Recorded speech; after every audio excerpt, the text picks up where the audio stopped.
Wake that ass up. Early in the morning. The Breakfast Club. All right, well, let's get in some front page news. All right, now in some quick sports, if you didn't hear, Shedeur Sanders makes the Browns roster. They named him QB3, so he's the third backup quarterback. Congratulations to Shedeur. Mm-hmm. And Elisa Thomas drops a record 7th triple-double this season in Mercury's win over the Sparks, 92-84. She finished with 12 points, 16 rebounds, and 15 assists. What's up, Morgan? Hey, how we feeling on a Wednesday hump day? Feeling good, girl. Halfway through the week. I love it. All right, so let's get into it. So President Trump, he's calling for the death penalty for any murderers in Washington, D.C. He made those comments while touting the National Guard intervention in D.C. during his cabinet meeting yesterday. Let's take a listen. Anybody murders something in the Capitol. Every policy of the Trump administration is designed to lift up the American worker, promote great-paying blue-collar jobs, and to rebuild the industrial bedrock of our nation. Groceries are down. Energy is way down. Energy is way down. It was $4 and $5 for a gallon of gas. Actually, those comments were from his cabinet meeting in regards to workers and the upcoming Labor Day holiday. Of course, prior to those comments, he praised the current status of the economy, saying Americans are seeing lower prices on food and energy. But the comments regarding the death penalty for murderers in Washington, D.C., I'm not sure what happened to the audio there, but basically he said that anybody who commits a murder in Washington, D.C., he's calling for the death penalty and capital punishment for those. He then called it a very strong preventative measure. What was the history of the death penalty in D.C. prior? I don't know. You know what? I'm not sure, but I don't believe that Washington D.C. has ever been a place, nor the surrounding areas. Virginia has, but Maryland to have capital punishment. That's not something that's been on the table before. They do have very strict laws around things, very very strict laws, but capital punishment I don't believe has ever been on the table. But I can definitely look back into that for you guys. But again, the president covered several topics during his cabinet meeting yesterday. And as the previous audio played, that was in regards to the upcoming Labor Day holiday. And he said that the average worker has gotten about $500 wage increase since he took office. He also claimed grocery and gas prices are down, as you mentioned in the audio. Trump also praised the American military, calling it the greatest on the planet. The meeting is the 7th cabinet meeting of the Trump's second term. Now, Trump is also commenting on Taylor Swift and Travis Kelce's recent engagement. You know, he's been critical of Taylor Swift in the past, and he was asked about their engagement during his cabinet meeting, and this is what he had to say. I think he's a great player. I think he's a great guy, and I think that she's a terrific person. So I wish them a lot of love. So that comment was met with some immediate laughter in the room, as I mentioned before. Who the hell cares what Donald Trump thinks about Travis Kelce and Taylor Swift's engagement? Why do you even ask him? With right? all the things going on in the world, like why would you even? Yeah, exactly. Why would you even ask him that? He doesn't like Taylor Swift. It's just so stupid.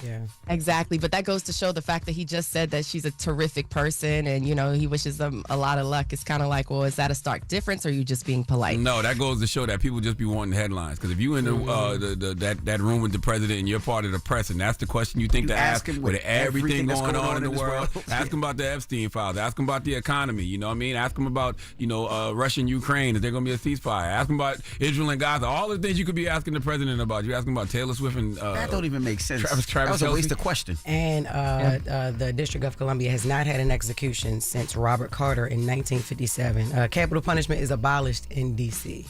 Get it, Jess. Thank you. You know okay. I'm gonna help you out, girl.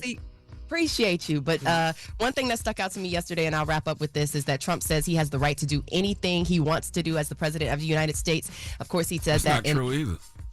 I'm just saying that's what he said. That's what he believes. And of course, he said that in regards to what's going on with the National Guard takeover of these cities. But we'll get into that at 7 o'clock. We'll hear from Illinois leaders and leaders in New York as well. These are the cities. But we just got to be clear when we say things like that. Like the U.S. president cannot do whatever they want because their powers are limited by the Constitution, Congress, and the judiciary. Like we gotta when things are like that are said by him, you have to push back against it.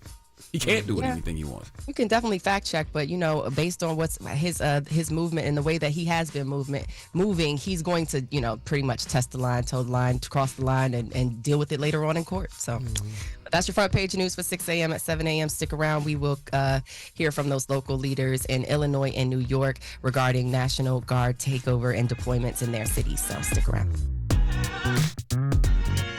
Morning, everybody. It's DJ NV, Jess Hilarious, Charlamagne the Guy. We are the Breakfast Club. Let's get back in some front page news. What's up, Morgan? Hey, y'all. Hey, all right. So Illinois state and local leaders are telling President Trump to keep the National Guard out of Chicago. Illinois Governor J.B. Pritzker said there's no reason for Trump to send troops to the city to fight crime, calling the move unconstitutional and un-American. Now, Chicago Mayor Brandon Johnson asked the Trump administration to provide more funding for violence prevention. Let's take a listen to Governor J.B. Pritzker and Chicago Mayor Brandon Johnson's comments. This is not about fighting crime. This is about Donald Trump searching for any justification to deploy the military in a blue city, in a blue state, to try and intimidate his political rivals. Instead of spending hundreds of millions of dollars for publicity stunt to invoke chaos and terror, the federal government should spend that money on proven solutions to crime and violence reduction.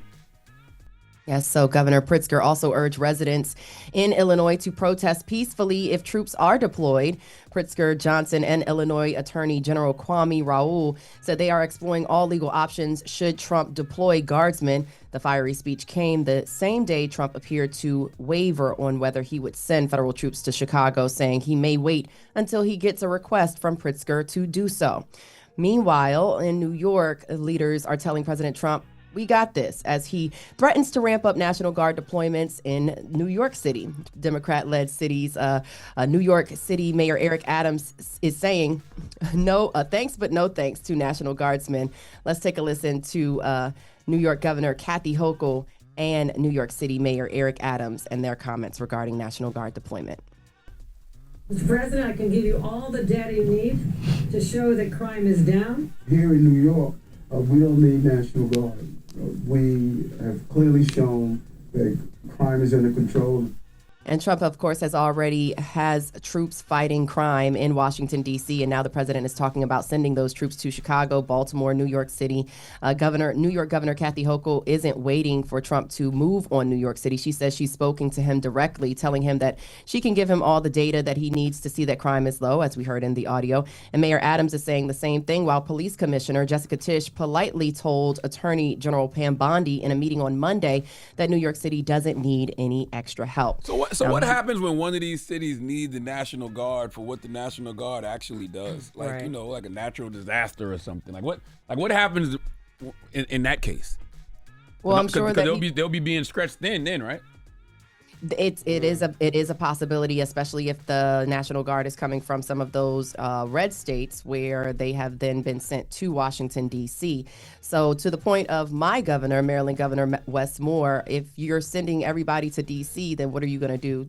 Yeah, like you said, Charlamagne, then your National Guard troops will be a little thin in the areas where you are at home, if that means that, Trump is trying to deploy them at home as well. So, yeah. It's hurricane season, down south. I mean, it's hurricane season, period, but All right. Well, Governor Hochul and New York City Mayor Adams is also reacting to President Trump's executive order that would withhold federal funding to cities and states that do not end cashless bail. Hochul says she's since changed the bail reform law, allowing judges more discretion to keep dangerous suspects locked up, while Adams is a critic of bail reform, which was passed into law in New York in 2019. Let's take a listen to their comments. He's just trying to throw gasoline on a fire. We don't need that. We got our own fires under control here. We do not need the federal government. We need to look at what we did with bail reform to make sure we didn't go too far in the wrong direction. New Yorkers must be safe, and those who are repeated offenders need to be held accountable. So Hochul also accuses Trump of trying to, she said that, throwing gasoline on the fire. But yeah, that's essentially what's going on with cashless bail and how the leaders in New York feel in regards to that. We got time for one more. Y'all want to talk Cracker Barrel? You see, they didn't stand 10 toes on that logo. Sure. All right, so Cracker Barrel is doing a 180 and ditching the new logo they've unveiled that they unveiled last week, and they got rid of it with the old man leaning on the barrel. So a lot of people, it was very critical of that new logo. So the response was mostly negative, and late on Tuesday, the company issued a statement saying our new logo is going away and our old timer will remain. Even President Trump weighed in on the controversy, advising the restaurant chain to admit a mistake based on customer response. Now, if you could only just take your own advice, Mr. President. But yeah, Cracker Barrel is said, that new logo with the barrel on the side that's not really a barrel and a very minimal font and text is, it's out the window. And they're gonna bring back that good old. Didn't you say, who was that said, I want my racism right in front of me? Somebody, I don't know. Hey, yo, but who is the old man though? That part I do not know, but that's a good question. Very, very upset, right. With the fact that he was removed from that logo. Dang. And they keep calling that man a cracker. Well, it is Cracker Barrel, so it's Cracker Barrel, not Cracker Barrel. You know what I'm saying? Like no hard ERs on those. Yes, no hard KA, and they keep calling that man a cracker till I bring the cracker back. Like, damn. Nah, I ain't know that because that took me back to when they removed Aunt Jemima off the, off the syrup. She's still off. Right. Oh, yeah. They never put her back. It don't feel right. It don't bring feel the mammy right. back. Now it's Pearl Millen. Like, you know what I mean? Yeah, I don't like it either. Yeah. Okay, so I use Patti LaBelle's pancake mix anyway. Okay, that's nice. Oh, okay, yeah, she be having some stuff. Dan Evans is the guy. He's the Cracker Barrel guy. It's referred to Dan Evans. He's the founder, apparently, of the Old Country Store, and opened the first location in 1969 in Lebanon, Tennessee. So he's the one that's leaning up against the barrel and the Cracker Barrel logo. All right, Dan. Welcome back. That's your front page news. I'm Morgan Wood. Follow me on socials at Morgan Media. And for more news coverage, follow at Black Information Network. Download the free iHeartRadio app and visit us at BINnews.com. Thank y'all. Thank you. Thank you. Wake that ass up early in the morning. The Breakfast Club.